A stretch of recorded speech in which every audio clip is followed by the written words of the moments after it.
What's the best response to dad? I think I'm gay. So my aunt is kind of old school and doesn't know how to address things.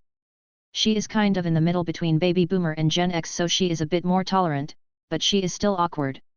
My aunt has 3 boys and they are all gay lol. The youngest one was like 9 or something when he told her, and he goes, "Mom, I think I'm gay," and she looks at him dead in the eyes and says, "So? What the fuck you want me to do about it?" LOL. She's fully supportive and tried to be nonchalant, but her reaction was probably not what he was expecting. In the 90s, when my girlfriend finally told her traditional Italian mom and grandma at 19, they sighed in unison and grandma said, "Oh, thank baby Jesus, I was worried that I was going to have to tell you. Your mother owes me 10. You still have to wear a condom. I thought you were about to give me bad news. Don't scare me like that." My granny when my uncle came out, in the 70s. She was decades ahead of her time. "It's okay, your mother likes guys too, maybe I am the weird one." My mother was disappointed. Disappointed because, you told your cousin Shirley before you told me? I think I should have been first. So that's why you don't like mushrooms. At least that's what my friend's dad said to him when he came out. We still don't know what he meant by that. One of my friends from high school was gay, and when he came out to his family, his dad literally didn't look up from his newspaper and told him his sister didn't need to tell him she was straight, so why would he need to explain that he was gay? He's known him his whole life and already knew that. It was cute because he was so worried. You still have to take out the garbage. When I came out to my dad when I was 16, I thought he would disown me. He said, "Son, if anyone ever hurts you for that, I'll fucking kill them." In that moment I realized that I had the best dad in the world. Well, my dad said, "I know. And I don't care. As long as you are happy, I'm also happy for you," and then asked me if I wanted a beer or scotch to celebrate that I finally had the confidence to tell him. Our son came out to us a month ago. We already suspected, so it wasn't a shock. When he told me, I thanked him for telling me, told him that I loved him, then explained that who he wants to tell next and how he wants to tell them is 100% his choice and we will support him however he wants and needs. He gave us a list of people to tell, and by the end of the week he wanted everyone to know. Love and acknowledgement and support. This story does not involve a dad, but it involves a very religious grandma.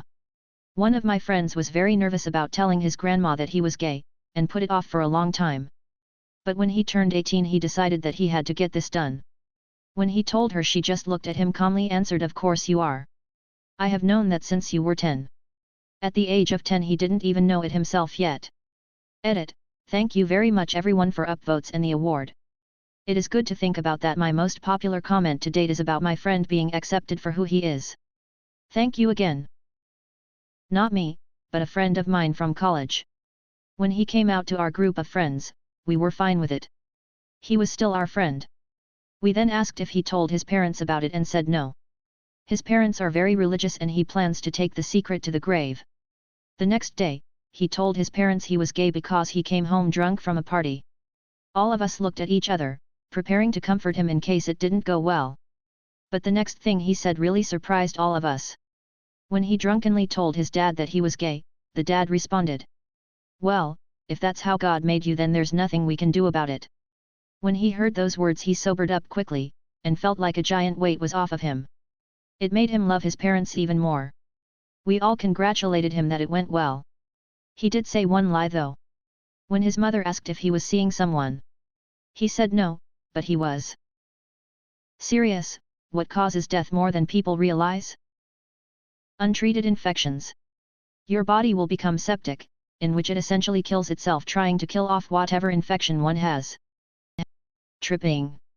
On average around 17,000 people a year in the US die from injuries incurred after tripping and falling. Removed. Driving while sleepy. Stairs. 20 million severe injuries each year and at least 200,000 death from consequences of the fall. Both my grandparents died because of a fall. Mozzarella sticks. Statistically the most choked on food. High blood pressure. It sneaks up on you and you don't know about it or don't care, but it's the underlying cause of so many deaths. Infections that are left untreated. Fall accidents. Especially among the elderly, a fall can create a cascade of events that results in death, even if it seems minor at first. Stress. Your body can only handle so much of it, and it's labeled the silent killer for that reason. With your high blood pressure and the 5 hours of sleep a night because of the stress, it will creep up on you sooner than you think. Untreated dental problems. A cavity left untreated can lead to heart attacks and strokes. Influenza. Just regular old flu. Many people ignore it thinking it'll go away on its own. Globally, the number per year is usually between 300k and 500k. In the US it can be anywhere from 12k to 50k per year. Shoveling snow. I have 2 family friends pass from heart attacks associated to shoveling the snow. Alcoholism causing liver failure, and it's on the rise in the USA. Peruse your county mess records. The amount of people who die from alcohol is astounding. What's the weirdest flex you have? I have dextrocardia. As in, my heart is on the right-hand side of my chest. My heart defects all fall under an even rarer condition called CHARGE syndrome. CHARGE is an acronym for different health complications. CHARGE is so rare that I was like the 3rd known case of its kind on the whole island when I was born. I'm a popular "you'll never see this again in your career" examination subject with student doctors and that. I work the overnight shift and still get 8 hours of uninterrupted quality sleep every day. I've been booed by 10,000 people at once. I know athletes and celebrities have been booed by more people, but I'm neither. I was randomly picked out of the crowd at an NBA game to attempt a 3-point shot, to win everyone a free pizza. I bricked it. I got picked up in a white van as a child by a stranger to get a lift to somewhere 5 minutes away. I was in the back of the van for half an hour, then they opened the door at the place I was trying to go. To this day I'm not sure, but I think a pedophile changed his mind. I can always pick the exact right size container to put leftovers in. I can get rid of hiccups on demand. Like without fail, if I have hiccups I can just think about it and they go. In the 90s I worked as customer service for an airline ticket seller. They just started a website, this was like 97 or so, and I was in their first internet customer service agent training. Didn't learn a thing.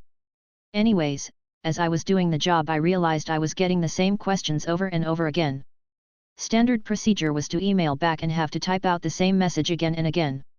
So I, being the young, tech-savvy guy, very few of us back then, just made a window file and typed out the responses, then cut and pasted when I got those emails.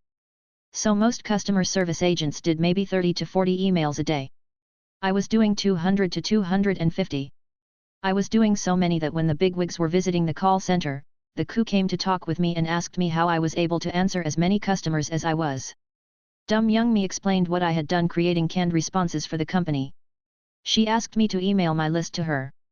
I did, and soon the entire company was using it. I didn't get any credit or money or a promotion. Nada. I left that place like a month later cause I was 18 and hated the hours. Edit. Wow, that blew up. And for those making comments about if I had other ideas to streamline operations, I in fact did. The website was really bad, and as a customer service rep I saw a lot of the issues that were brought up through my interactions with the customers that were easy fixes that would have streamlined the website and would have made sales easier. Plus I had written an auto-reply script with the most common FAQs, that they could have added to the website and or as a script when they made a sale. They weren't doing this and didn't have one on their website. There were plenty of other things that are lost in 30 years of time that are pretty standard now, but weren't being done back then. Again, it was 1997, I had been online since 1990 or so, back when there were a handful of us, so I knew more than most about the internet than 99.9% of people who worked there/ran the company. I got these $350 shoes for $15 at Salvation Army. I have donated over 15 gallons of blood. Rob Zombie accidentally punched me. I have a blue mole. Everyone thinks it's blue highlighter that I somehow got on my forehead. I am a former world martial arts champion from over 20 years ago. My husband says my Japanese home cooking is better than his grandma's. The key is I don't put sugar in it. That's the best I got, I guess. I can tell myself what time I need to wake up and I will awaken within 1 minute of that time without an alarm. I know how to program in Fortran. I'll admit, it works on an increasingly smaller segment of the population, but it's all I have.